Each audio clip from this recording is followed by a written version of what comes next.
Okay.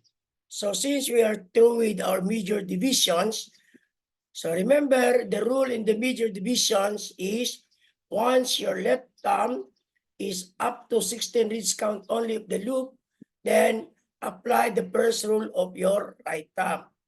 If ever that your left thumb becomes 17, disregard the rule of the first rule of the right thumb. Proceed to the second rule of your right thumb if your left thumb is 17 reach count. Okay. Now let's go to the final classification. Now in the final classification, that is exclusively for your little finger only. And that is exclusively for the loop pattern. Whatever the reach count of your loop pattern on your little finger, that is constant. Ibig sabihin, kunyari, ang final classification mo sa numerator part, yung right little mo is 16. So yung final classification ng numerator mo, 16. Kasi nga, constant yung reach count na ilalagay natin. Pag yung left mo naman, 11, so 11 din ang denominator. So ibig sabihin, yung final classification mo, 16 over 11. Okay, so what is final classification? So ito siya.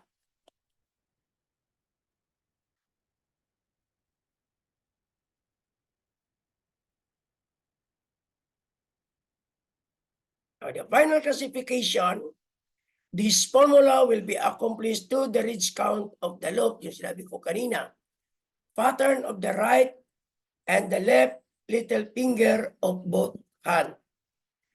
Final classification is placed at the extreme right of classification formula. So nasa pinakadulo siya, no? Pinakadulo ng right side natin. After the subsecondary. Okay.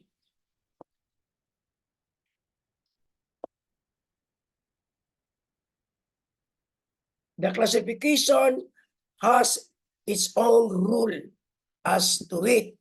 So yung unang rule, exclusively for the right, exclusively for both little fingers. And the pattern involved, exclusively again for the loop pattern. Whatever the reach count of the loop pattern of your little finger, and that is constant. Yung sinabi ko kanina. Kahit anong klaseng loop pa yan, Ridger or ulnar, pag meron siyang reach count na 11, 11 ang ilagay. Yung number of reach count ang ilagay sa ating final classification.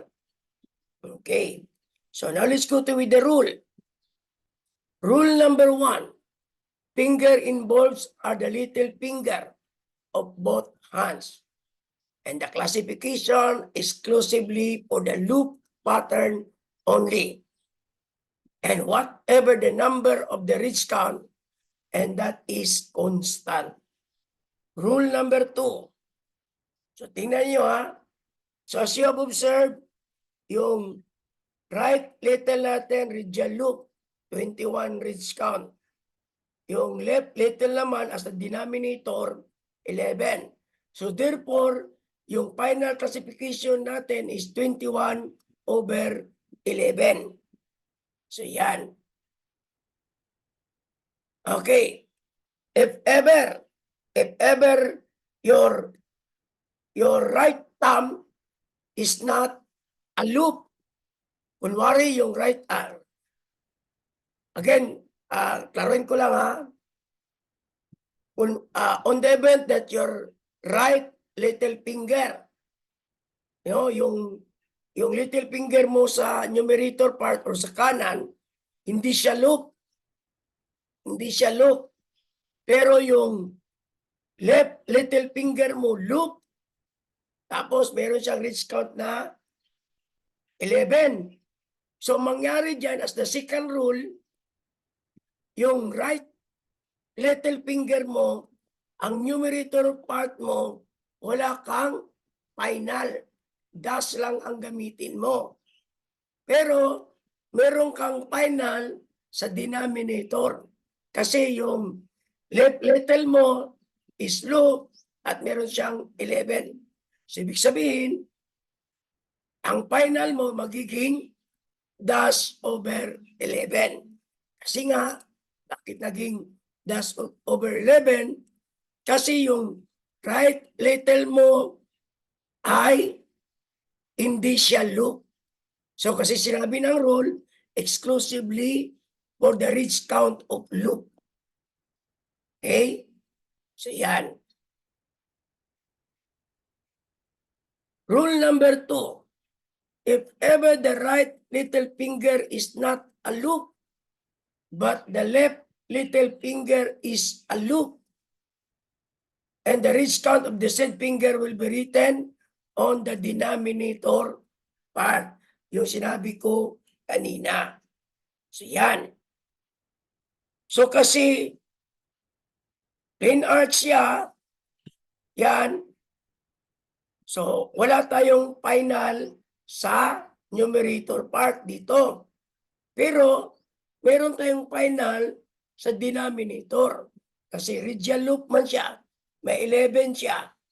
Sumatik, ang final natin sa rule number 2 is dash or kahit wala ng dash over 11. So yan. Okay? So, yan yung rule number 2. Now, rule number 3. On the event that both little finger is not a loop. So, sinabi dito sa rule number 3, pag yung both little finger natin hindi siya loop, so kailangan nating maghanap ng pinakaunang word. No? O kahit saan,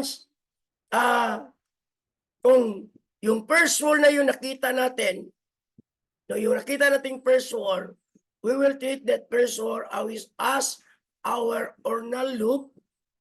And then, ang ridge tracing niyan, pag right hand, pupunta ka, mag-start ka below the left delta, right delta, ang ridge tracing sa word na magiging ulnar sa right hand, below sa right delta, papunta ka ng left delta. Then, ang pag-ridge count niyan, doon sa itaas ng left delta, papunta doon sa specific location ng core ng word. Bilangin mo yung ridge traces na nag-intervene sa delta at saka sa core. Kung ilan lahat yun, yun ang final classification mo. Take note, first word ang pinag-usapan. Sir, paano ba malaman ang first word? Ang first word, nandito lang talaga siya sa thumb. Okay, bakit? Hindi tayo pwedeng gagawa ng third rule na gawing first word at magiging ulnar loop si first word dito sa final kung ang primary classification mo hindi siya 32 over 32. Which means all your 10 fingers are word pattern. Again, hindi tayo pwedeng mag-adapt ng rule number 3 kung ang ating primary classification ay hindi 32 over 32. If ever na hindi siya 32 over 32, wala tayong final classification. Again, we can only use the rule number 3 if your little finger is not a loop and find or locate the first loop on the 10 sets of finger to be treated as ulnar loop and become your final classification if all your 10 fingers are whorled or the primary classification is 32/32. Again, pag hindi 32/32 ang primary, wala tayong final. In short, hindi ang 10 daliri mo, hindi siya whorl lahat. Kailangan maging whorl ito lahat. Okay. So yan. Tingnan nyo ha. On the event that both little finger is not a loop, look for a first one and the first one will be treated as ulnar loop for counting and classification purposes. But you can only use the word as first loop if the primary classification is 32/32. If it is not, then you do not have final classification. Okay? So yan. So as you have observed yung sample natin sa rule number 2, rule number 3, central pocket loop, outer siya pero may ridge count siya na 17. Sumunod yung index, 18. So automatic, si first wall natin, ito yung first wall natin. This is our first wall.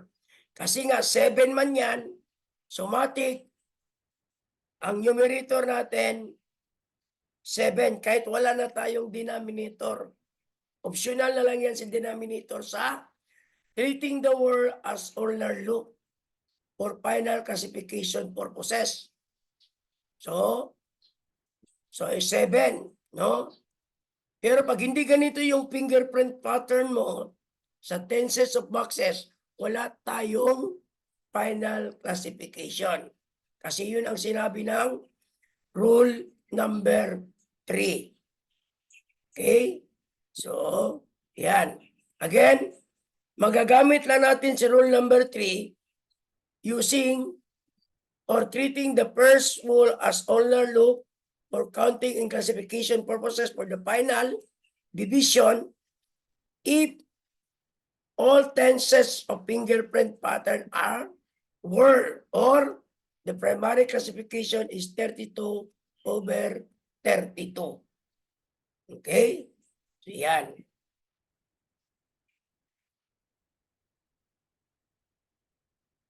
Yan. Okay?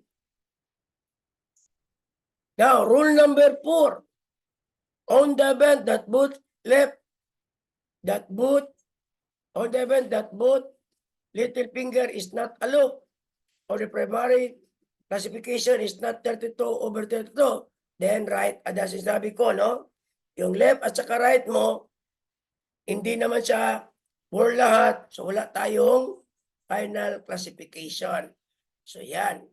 As you have observed, no? Meron nga tayong whorl, thumb, first whorl sana yan. Kaya lang, hindi man siya 32/32 ang ating primary classification. Kaya, hindi ma-apply si rule number 3. So, dito kayo kay rule number 4. Okay? So, yan. Now, dito naman, meron tayong denominator. Ang denominator natin, radial. So, meron tayong final classification pero sa denominator lang. Sa denominator lang. So, wala or dash over 11. So, yan. Okay, so ito yung sabi ko kanina. Now, since our first word is numerator, so pag mag-reach trace tayo, magsimula tayo sa ibaba ng ating right delta papunta sa left delta. Then mag-reach count tayo sa after the right delta, papunta doon sa location ng core ng ating wall pattern. Kung ilan lahat ang ridge count na yan, from delta to core, hindi kasama si delta si core sa counting, so yun ang final classification mo. Kasi nga, constant tayo sa ridge count. Na pag left delta naman, ganun din. Start ka sa left delta, papunta ka ng right delta. Then mag-start ka ng bilang sa itaas ng delta, papunta ng core. Okay.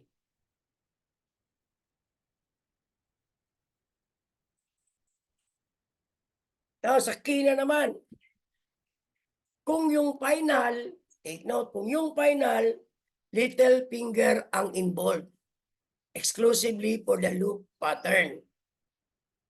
Ang key naman, meron silang pagkaparehas ng rule, pero magkaiba nga lang ang kanilang method.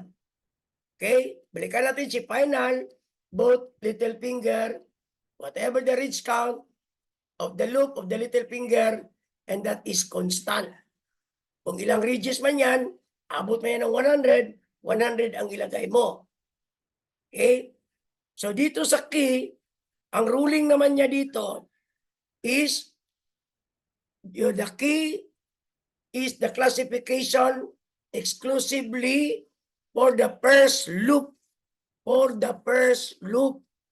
of the 10 sets of boxes, except for finger number 5 and finger number 10. So, nakakalito, di ba? Ang sabi ng key classification, kung saan makikita ang pinakaunang loop doon sa 8 10 sets of boxes, pero wag isama si finger number 5 at saka si finger number 10. So sa first loop natin, maghanap tayo, magsimula tayo kay finger number 2, 3, 4, 7. Tingnan niya, sa first loop pattern natin, using the key classification, magsisimula tayo kay 1. No, magsisimula tayo kay 1, 2, 3, 4, 5, 6, 7, 8, and 9. Sir, bakit hindi kasama si little finger sa first loop? Kasi nga, may sarili siyang classification. Both little fingers are exclusively for the final classification. And it cannot be part of any classification. Exclusive lang talaga siya sa final, sa loop pattern. Ngayon, ang first loop natin sa key, magsisimula tayo sa right thumb, right index, right middle, right ring, left thumb, left index, left middle, left ring. Kahit saan dyan, makikita natin, sample. Kunwari, hindi siya loop si thumb. Hindi rin loop si index. Nakita natin ang unang loop sa right hand is ring finger. Siya ang magiging first loop. Okay? Siya ang magiging first loop. Ngayon, kung sakali, si thumb, hindi siya loop, si index, hindi rin loop, si right middle, hindi rin loop, si left right ring, hindi rin loop. So, wala. Punta tayo sa left hand. Si left thumb naman, hindi siya loop. Pero si left index, loop, siya ang magiging key classification natin. Pero, yung ridge count ng loop, constant pa rin yun. Yun ang kapakarehas ng final. Constant yung ridge count ng loop. So dahil nasa denominator siya, then ang ruling ng key, wala siyang yung denominator. Numerator lang. So dahil sa left natin nakikita sa denominator, yung ridge count ng left index natin, sabihin natin 21. Doon natin ilalagay sa numerator. Numerator part. So, 21. Okay. So, tingnan niyo yung ruling ng key, ha? Again, in the key classification, the finger involved are 1, 2, 3, 4, 6, 7, 8, 9. Hindi kasama si 5 at saka si 10. Kasi nga, exclusively for the final siya. Now, what are the pattern involved in the key classification? That is exclusively for the loop and the reach count is constant. Kahit saan makita ang unang loop, ilagay siya sa numerator. Okay, kung sakali naman, hindi siya loop, pero word, doon pa rin tayo sa pinakahuling rule, wala tayong key. So, pag hindi siya loop, walang key. Okay, so ito na. Key classification is taking the first loop on the 10 sets of boxes on fingerprint card, except the little finger. So, ibig sabihin, magsisimula tayo sa finger number 1, 2, 3, 4, 5, 6, 7, 8, no, 6, 7, 8, 9 pala, no? Okay, but again, magsisimula tayo sa paghanap ng unang loop sa finger number 1, 2, 3, 4, 6, 7, 8, 9. Okay? Loop pattern lang. Kahit ilan pang reach count yan, constant yun ang ilagay natin sa key. Pero sa numerator part, kasi nga walang denominator part si key. Okay. Because little finger has its own classification. Classification of key is by counting of ridges of the first loop appears on the 10 sets of fingerprint card, beginning with the right thumb up to the ring finger only. Since the little finger is exclusively for the final classification, in getting the key, it doesn't matter. No? So walang problema kahit saan makikita ang unang loop. Kung wala sa 1, pero nandoon sa 4, yung finger number 4 ang gagamitin nating first loop. Kung wala sa 1, 2, 3, 4, hanap tayo sa 6, 7, 8. Kahit saan dyan sa 6, 7, 8, siya magiging first loop natin at magiging final. Okay. Where the loop found, the key is located to the extreme left. Wherever the first loop is of 8 must be put always on the numerator part. Again, kahit saan siya makita, kunyari walang loop sa right hand, pero may loop sa left hand, kahit denominator itong left hand, sa numerator pa rin natin ilagay kasi nga walang denominator si key. Walang denominator si key. Numerator lang. Yan. The key classification has a similar rule to the final classification. The only difference on this principle. In final, you have an option to put reach count either on the numerator or in the denominator. Diba? Pag ang right little mo, hindi siya loop, so wala tayong numerator part na final. Pero kung ang little finger mo sa left hand is loop, so meron tayong final classification sa denominator.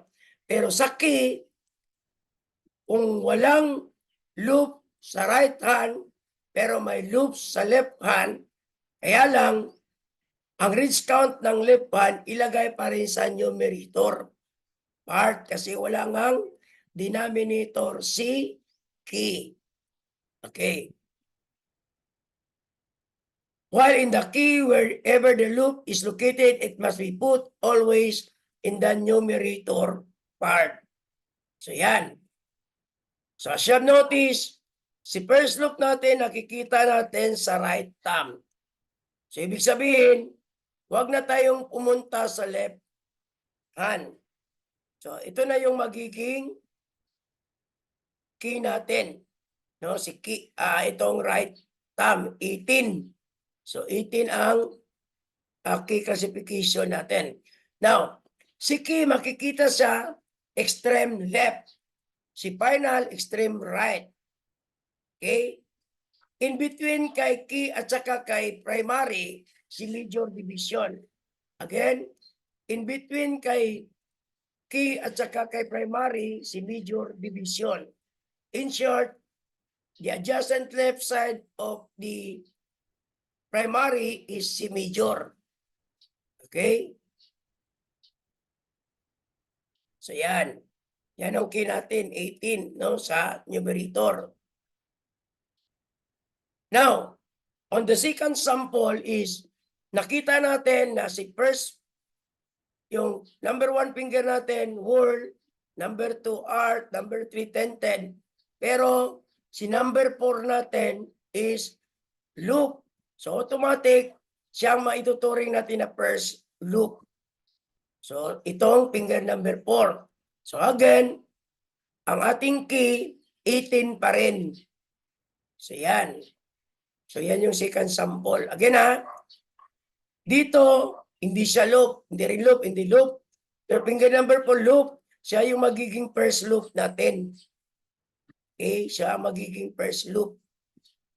So, kaya ang key natin is 18. Now, dito na naman tayo sa third example. So, nakita natin, sa right hand natin, finger number 1, 2, 3, 4, hindi siya loop. So, walang loop. So, hanap tayo dito sa denominator part, sa left hand. So, nakita natin, ang unang loop is yung left thumb. So, matik, si left thumb ngayon ang magiging key natin. So, pero, ilagay natin yung ridge count ni left little finger sa numerator part. Kasi nga ang rule, always put the ridge count of the loop pattern of the first loop on the numerator part. So, yan. Okay, the first loop finger number 6, no? Note, if the first loop is located in the denominator part, you must write the ridge count at the numerator part. Okay, so yan. Now, the classification has its own rule as to which final. Rule number 1, finger involved are both thumb finger, index finger, middle finger, and the ring finger. Hindi kasama si little finger. Now, the classification exclusively for loop pattern only in whatever the number of the ridge count, and that is constant. Yun ang pagkaparehas nila. Sa final, loop pattern, ang ridge count, constant. Sa key, loop pattern, ang ridge count,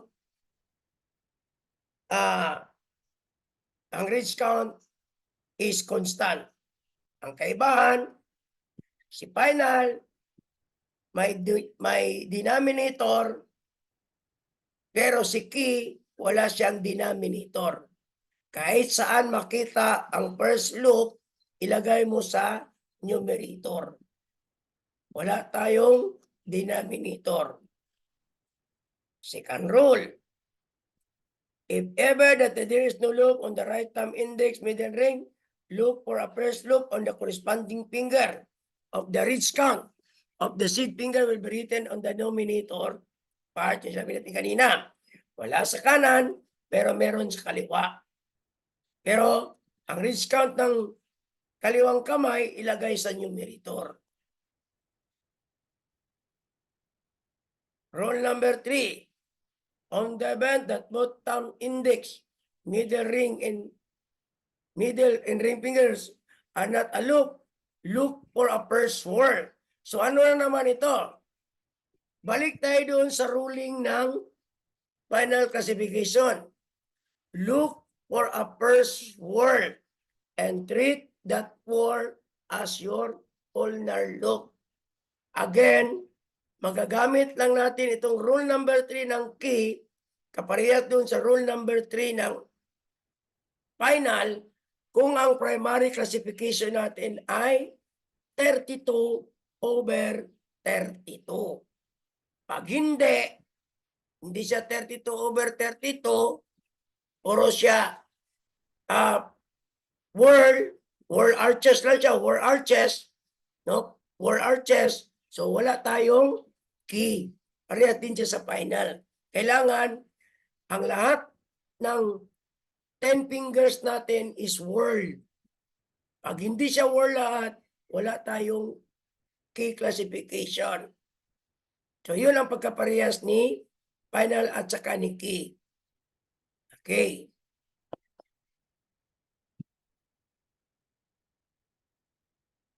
So yun pa rin yung ruling. Pag i-treat natin si first word na sa right hand, matik pa rin. Magsimula tayo sa right delta papunta sa left delta. Okay. Now next, let's go to the classification of scarred pattern. Amputation, missing at birth. So ano bang scarred pattern? Yung may mga piklat na hindi na mabasa ang mga ridges. No, nakadisturb na siya.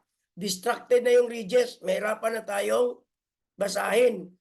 Or na medyo nagkaroon ng piklat doon sa ridges. Kaya alam natin na loop siya pero hindi natin makount yung ridges. So, scarred ang ilagay natin. Amputation naman, putol ito. Putol siya dito ba? Putol. Ito yung putol or putol dito. No? So putol, meaning yung kalahati lang ng finger mo ang naputol. Yung missing at birth, wala talaga, galing dito. No, sa yung tinatawag natin na anong tawag dito? First, phalanges, dito sa phalanges. So putol lahat hanggang phalange. So kaya, yan tinatawag natin na missing at birth. So anong gagawin natin dyan? Kunyari, ito si Tam. Kunyari si Tam, missing. Ito naman, amputated. So, wala na siyang ito, yung first phalange. Automatic, pag itong dalawa, ang isa missing at birth, ang isa amputated, bibigyan natin siya ng classification of a word with a meeting trace. Again, arbitrary word with a meeting trace. So, ang classification nito, kasi wala man silang dalawa, bibigyan natin ng classification ng arbitrary word with a meeting trace. Okay? Now, ngayon, kunyari, ito si right index, kumpleto. Si left index, missing. So, may classification pa rin ito. Sa anong rule? Kung ano ang classification ni right index, magiging classification na rin ni missing index. Meaning, duplication lang. No? Use the corresponding finger. Okay, may sample tayo dito, no? Since classifying the fingerprint are one of the difficult tasks of the assigned fingerprint specialist, particularly if the fingerprint patterns are improperly ruled, blurred due to lack of ink, and too much dark due to extra pressures applied during the fingerprinting process. But in the case of the classifying the scarred pattern, amputation of fingers, or missing of finger at birth is not a major problem. In classifying this type of fingerprint pattern, the examiner will strictly emphasize on the requisites for whole referencing of scarred pattern. amputation fingers, and missing fingers at birth. In relation to appropriate classification, following rules must be emphasized. So you need to listen the rule. Okay.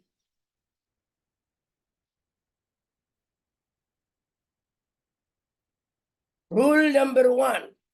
If only one finger is missing, sample si Tam missing, scarred or amputated, the corresponding finger of the counting and classification purpose only the missing card or amputated finger.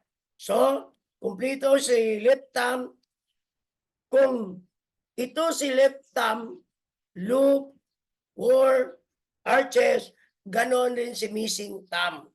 Magiging loop, or arches din siya. Meaning, mirroring lang ang mangyayari. Magiging kakambal ni missing si left thumb. Okay?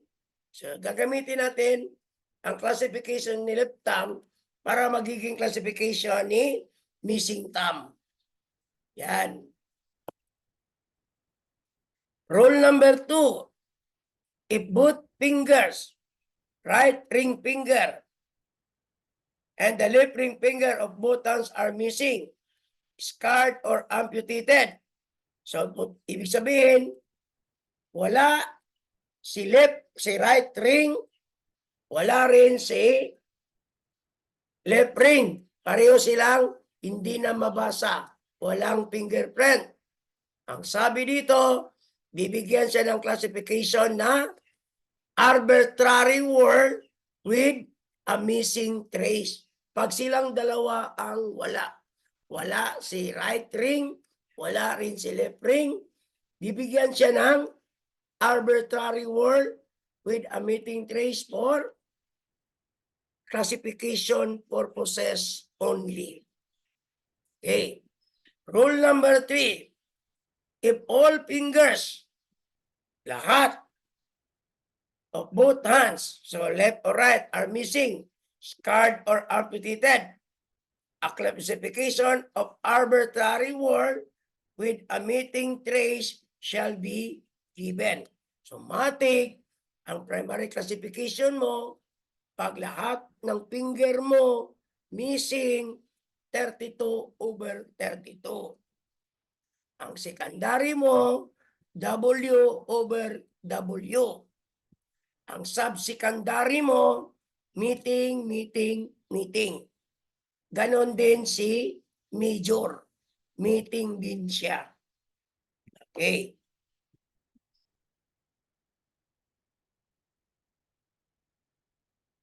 So, that's all for today. So,